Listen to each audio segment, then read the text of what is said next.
अभी कॉन्स्टिट्यूशन में जो अगली चीज़ आती है वो होती है कि डिमांड किसने की इंडियन कॉन्स्टिट्यूशन की।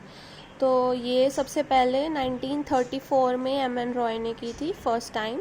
फिर उसके बाद जो की थी 1935 में इंडियन नेशनल कांग्रेस ने, 1938 ने जवाहरलाल नेहरू ने की थी, 40 में जो थी अगस्त ऑफ़र में हमको ये वाली जो इंडियन कॉन्स्टिट्यूशन की डिमांड है वो ऑफ़र हुई थी एक्चुअली कि आप ये ले लो और इसके बदले में आप हमें वॉर में सपोर्ट करो। हालांकि इसको हमने पोस्ट डेटेड चेक कह के रिजेक्ट कर दिया था।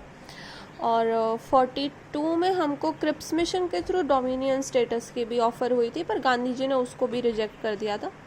45 में जब वर्ल्ड वॉर चल रही थी और उस टाइम पे कॉलोनीज़ जो हैं वो इंडिपेंडेंट हो रही थी, उस टाइम पे मतलब बाकी सारी कंट्रीज़ जो थी वो डोमिनियन स्टेटस की मांग कर रही थी। हालांकि हमने जो डोमिनियन स्टेटस की मांग की थी वो 1928 में की थी, उस टाइम तो उन्होंने हमें दी नहीं थी ये डोमिनियन स्टेटस।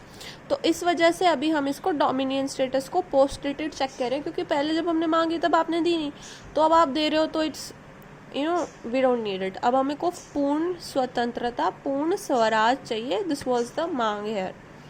और इसी टाइम पे कॉन्स्टिट्यूशन और कॉन्स्टिट्यूएंट असेंबली की मांगे चल रही थी। डोमिनियन स्टेटस का मतलब अगर मैं आपको समझा दूँ तो इसका मतलब होता है कि कम्प्लीटली सॉवरेनिटी नहीं होती आपके पास खुद का सब कुछ होता है, यानी गवर्नमेंट वगैरह सब आपकी होती है, पर एक जो हम नॉमिनल हेड कह देते हैं ना, वो कोई और होता है। और इनके केस में, ऑस्ट्रेलिया कनाडा के केस में, जो नॉमिनल हेड था या नॉमिनियल जो क्वीन किंग थे वो ब्रिटेन के थे, अदरवाइज बाकी सब इनका खुद का होता है।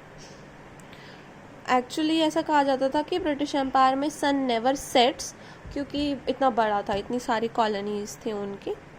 ओके, तो 1928 की बात करें तो हम 1928 में नेहरू रिपोर्ट आई थी under Motilal Nehru.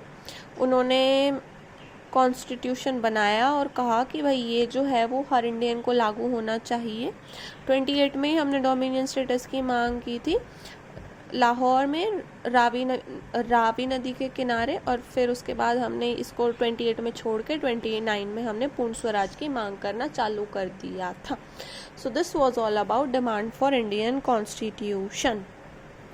Government of India act आया था 1935 में, जो चल रहा था अभी ये 1999 का था, और फिर 29 में इसको चेक होना था। 27 में पर फिर साइमन कमीशन आ गया था, जिसने मतलब कोई भी इंडिया नहीं था एक्चुअली, बेसिकली चेक करने के लिए था कि गवर्नमेंट ऑफ इंडिया एक्ट चल कैसा रहा था। हालांकि उसमें कोई इंडिया नहीं था, तो उसका हद छक के क्रिटिसिज्म हुआ था।